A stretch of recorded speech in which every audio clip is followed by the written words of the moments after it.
Chers téléspectateurs, bienvenue à ce nouveau numéro de la Minute du Consommateur. Docteur Azaraël Kamdeme avec nous sur ce plateau.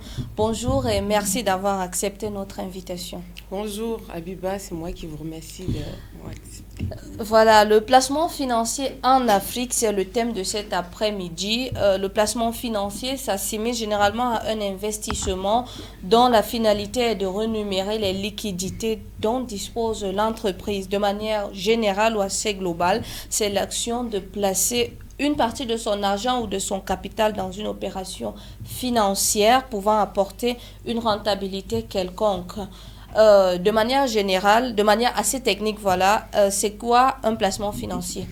Un placement financier, comme vous l'avez dit déjà tout à l'heure, c'est le fait de placer son argent, de bloquer cet argent pendant un certain moment afin qu'elle soit rémunérée, comme on dit souvent en jargon juridique, mais plus simple, afin qu'elle produise des intérêts. Qu'elle tourne. Voilà, qu'elle tourne. Qu'elle tourne. Oui. Donc voilà un peu assez simple ce qu'on appelle placement financier. Oui. Nous parlons ici de l'Afrique. Est-ce que le contexte change la perception du placement financier?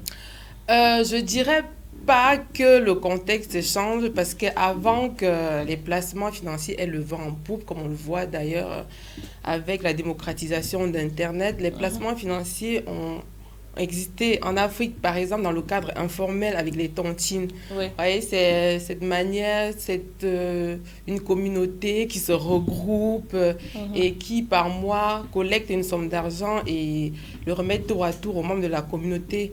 À l'intérieur de cette tontine, il y a ce qu'on appelle l'épargne.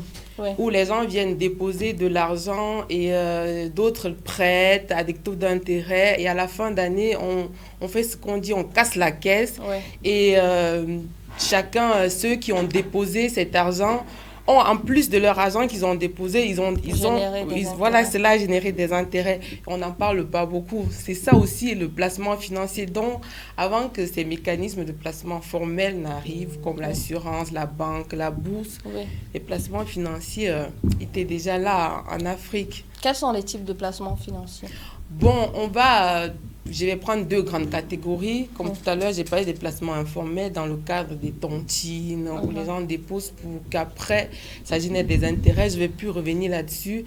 À côté, il y a des placements qu'on appelle placements formels, qui peuvent se faire à travers des entreprises d'assurance, par exemple, dans le cadre de l'assurance vie, où des personnes déposent une somme d'argent sur la base des risques liés peut-être à la durée de vie humaine.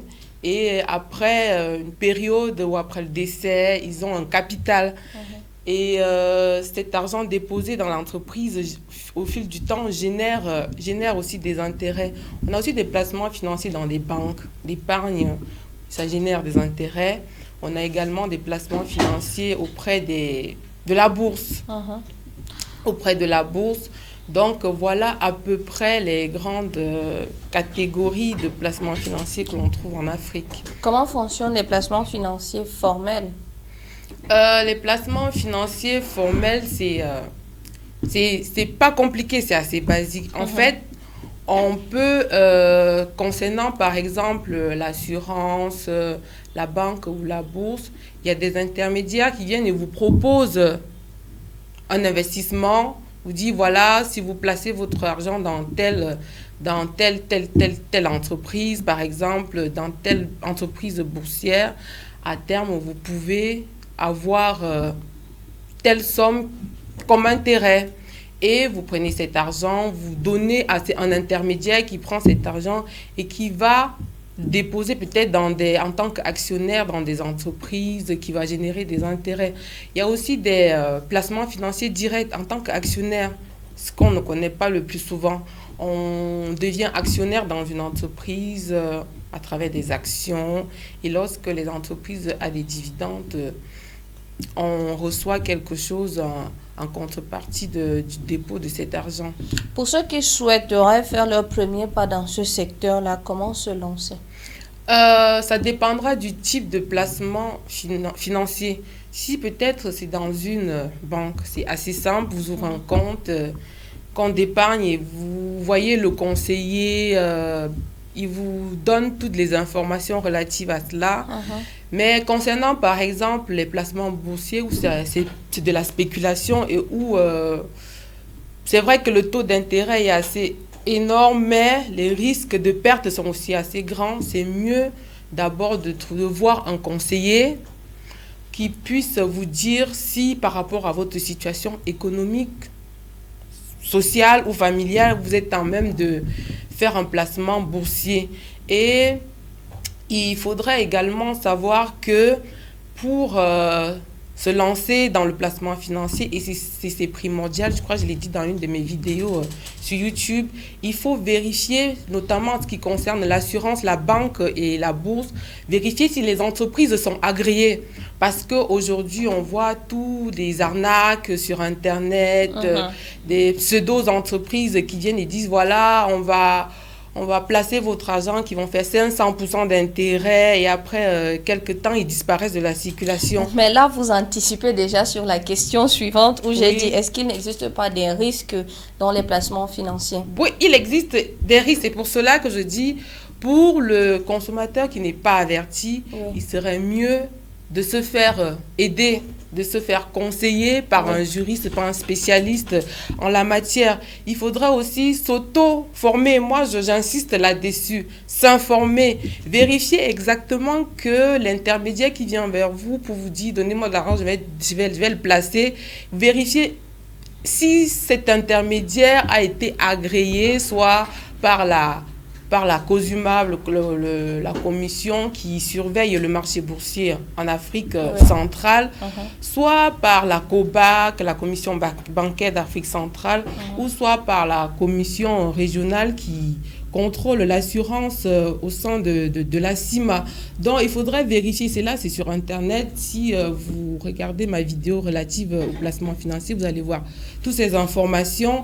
Donc, il faudrait au préalable s'informer même déjà sur la structure, voir si elle est fiable, depuis combien de temps elle est là. Il y a beaucoup d'éléments qu'il faut d'abord prendre en compte avant de se lancer dans les placements financiers, surtout formels. Quelles seront les rentabilités? D'une entreprise à l'autre, les rentabilités ne seront pas les mêmes. Il faudrait savoir que plus le risque est élevé, plus il y a d'intérêt.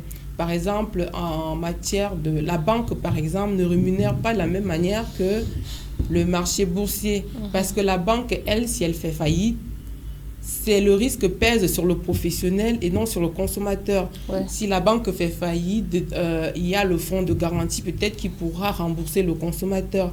Alors que concernant les marchés boursiers, le risque pèse exclusivement sur le consommateur. Ça veut dire que l'agent qui place, lorsque l'entreprise fait faillite, il a tout perdu. L'intermédiaire ne remboursera rien du placement. Donc, c'est à fond perdu, comme on peut dire. Donc, il faudrait au préalable que les consommateurs s'informent d'abord avant de se lancer. Avant toute opération de placement. Avant toute opération de placement. Pour le cas du développement financier en Afrique subsaharienne, quels sont les enjeux de placement pour une croissance soutenue?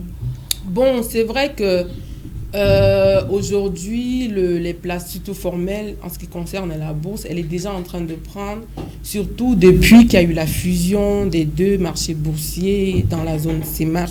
Et voilà, parce que cette fusion a permis vraiment de la création des entreprises boursières, mais c'est toujours embryonnaire parce que déjà, on n'a pas cette culture-là du marché boursier.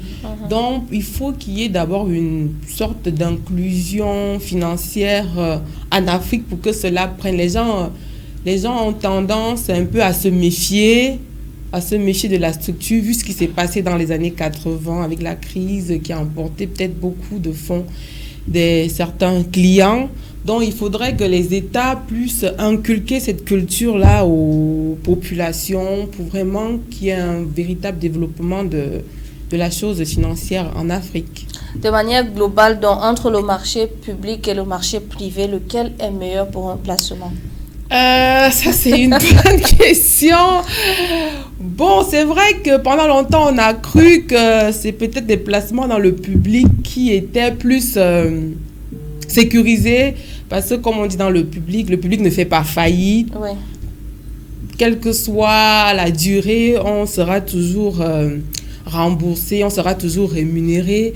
Mais il faudrait savoir que de plus en plus, avec les fonds de garantie, comme j'ai parlé tout à l'heure, notamment, il y a un fonds de garantie concernant la banque, même si l'entreprise fait faillite, le fonds de garantie peut venir remplacer l'entreprise et rembourser l'argent du consommateur. Il y a de plus en plus là qui fait qu'il n'y a pas une très grande différence de risque entre le privé et le public. Donc, l'important, c'est de s'informer et de vérifier sa situation, surtout économique, familiale, avant de se lancer à long terme ou à court, moyen terme dans quelle que soit la forme de l'entreprise, publique ou privée. Sauf que là, nous notons cette neutralité dont vous venez de démontrer après notre question entre le marché public et privé. Donc, votre recommandation est de ne pas faire une grande différence entre le marché public et privé, c'est ça? Oui, de s'informer, c'est par rapport à la situation du consommateur qu'il faut faire des placements. Pas forcément en fonction du type d'entreprise. Ce serait trop simple de dire, voilà, il faut plus aller dans les entreprises privées que dans les entreprises publiques.